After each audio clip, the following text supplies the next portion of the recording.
Hola chicos y chicas, bienvenidos y bienvenidas a este primer video de nuestra materia cuyo nombre es Metodología de la Investigación.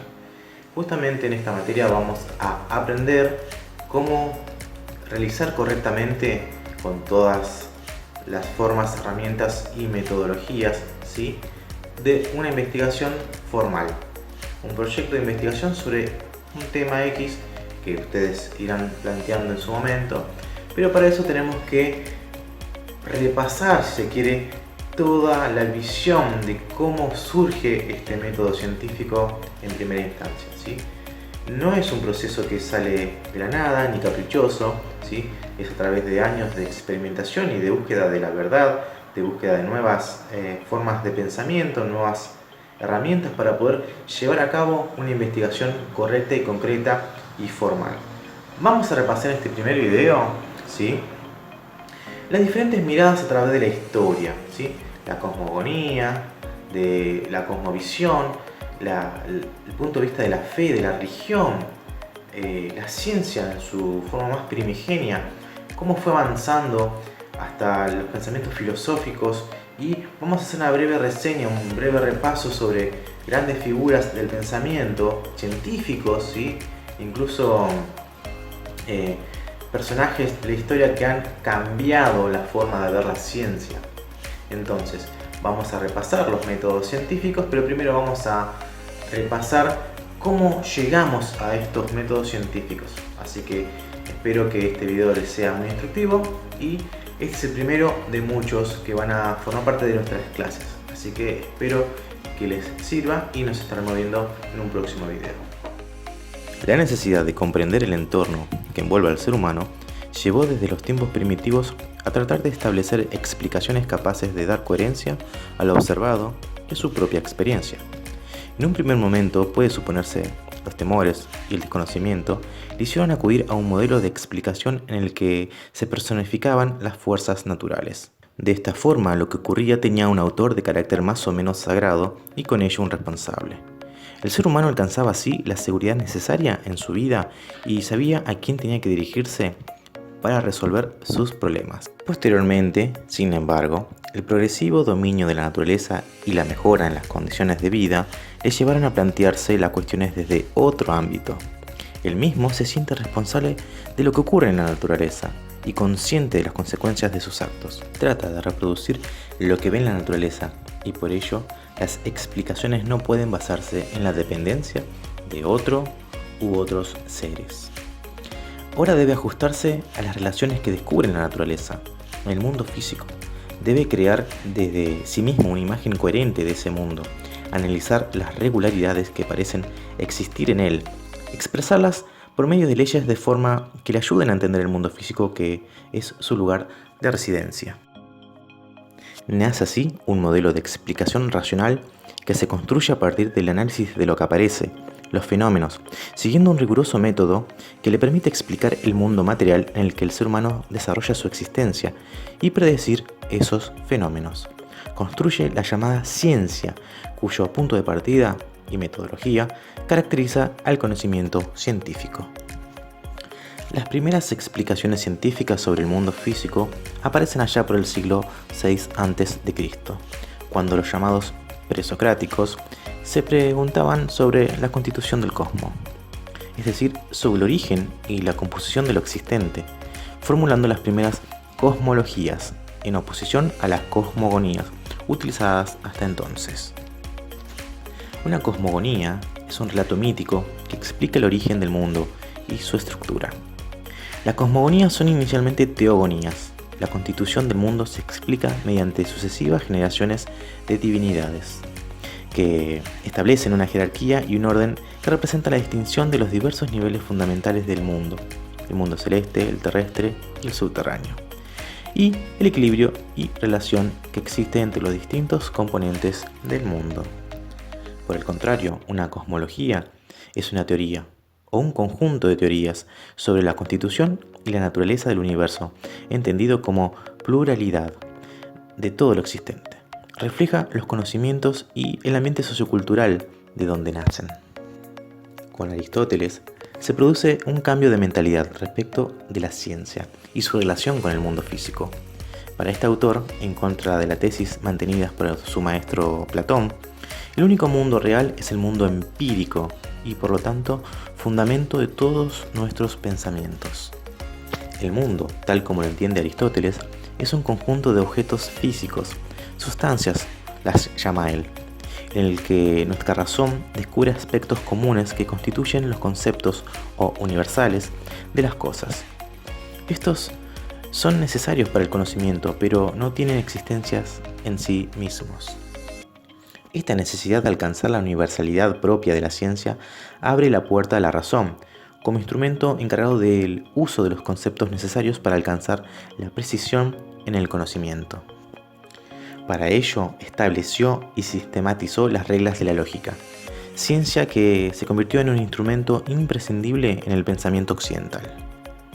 En Aristóteles es necesario el concurso de 4 causas: material, formal, eficiente y final, para una adecuada comprensión de la realidad.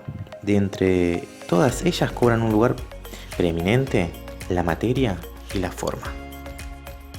A partir de estas causas, Aristóteles concibe un mundo en el que se puede dar una explicación científica, ya que en él todo tiene su porqué.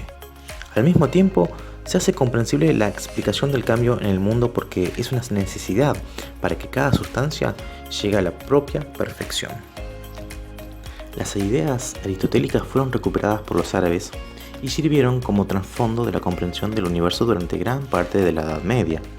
Sin embargo, hasta bien entrado en el siglo XII, el medio de la naturaleza sirve para el conocimiento de Dios.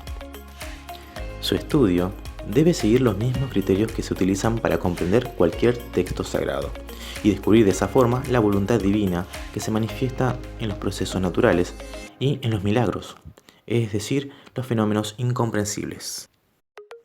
A partir del siglo XII, la recuperación de los conocimientos del mundo griego y la necesidad de obtener recursos llevaron a considerar la conveniencia de un estudio autónomo de la naturaleza.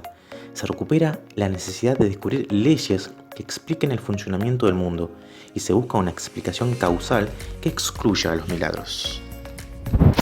Los nuevos planteamientos acerca de la investigación científica que se iniciaron a lo largo del siglo XIV dieron como consecuencia una mayor independencia de los intelectuales, defendida muchas veces con riesgo de la propia vida, respecto a la autoridad y el uso cada vez más frecuente de las matemáticas para interpretar la naturaleza.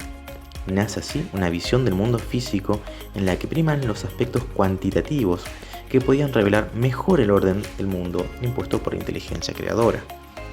Como resultado de esta nueva orientación, la naturaleza se concibe como una realidad autónoma que debe ser estudiada por sí misma, con una clara intención operativa y no ya contemplativa como en la época medieval. De aquí que la ciencia no atienda tanto a construir teorías generales que expliquen todo el universo o que sean compatibles con la visión oficial existente, sino que se refiere sobre todo a problemas particulares y lleven a resultados tangibles y útiles, no solo para la resolución de determinados problemas, sino también para la aplicación y explicación de determinados fenómenos. Fue el inglés Francis Bacon, que vivió entre 1561 y 1626, el primero que dedicó sus esfuerzos a diseñar un nuevo método de la investigación de la naturaleza. Según Bacon, el conocimiento de la naturaleza debe partir de la observación, de tal forma que el hombre, a través de la experiencia sometida a diversos controles, pueda leer la naturaleza tal cual es. Se trata de señalar las condiciones bajo las que se realiza la observación.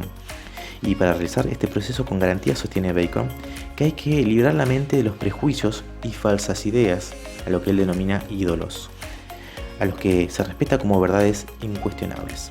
Si estos prejuicios no se superan, no es posible la ciencia. En este proceso no se deben admitir las hipótesis previas, pues pueden derivar de prejuicios. Tampoco se debe utilizar las matemáticas, pues para Bacon son tan especulativas como la metafísica. Al rechazar las matemáticas y privilegiar la inducción, Bacon se aleja del camino de la ciencia moderna, aunque su modo de entender la observación como punto de partida del trabajo científico influyó en el posterior desarrollo del nuevo método y en particular en Newton. Galileo, que vivió en 1564 y 1642, ha pasado a la posteridad por ser el autor que supo encontrar el camino de la ciencia experimental. En él coincidieron los avances realizados en la astronomía por Kepler y el progresivo conocimiento y aplicación de las matemáticas iniciado a partir de la recuperación de los textos de Euríclides y la traducción en 1543 de las obras de Arquímedes, en las que se establecían diversos procedimientos de demostración o proposiciones geométricas.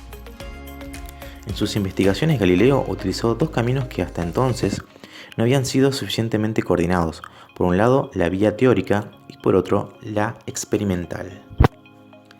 El hilo conductor de su investigación teórica fueron las matemáticas y no la mera deducción racional como hasta entonces.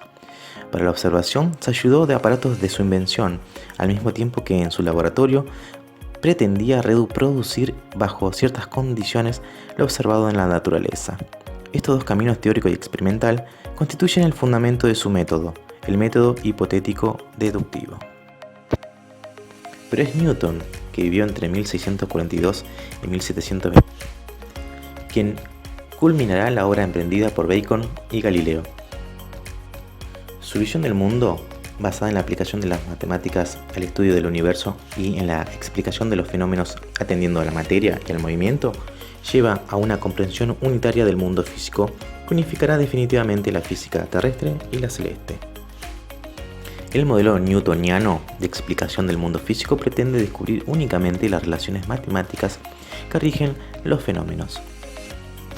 No trata de decir cuáles son sus propiedades ocultas o la naturaleza de las fuerzas que intervienen en ellos.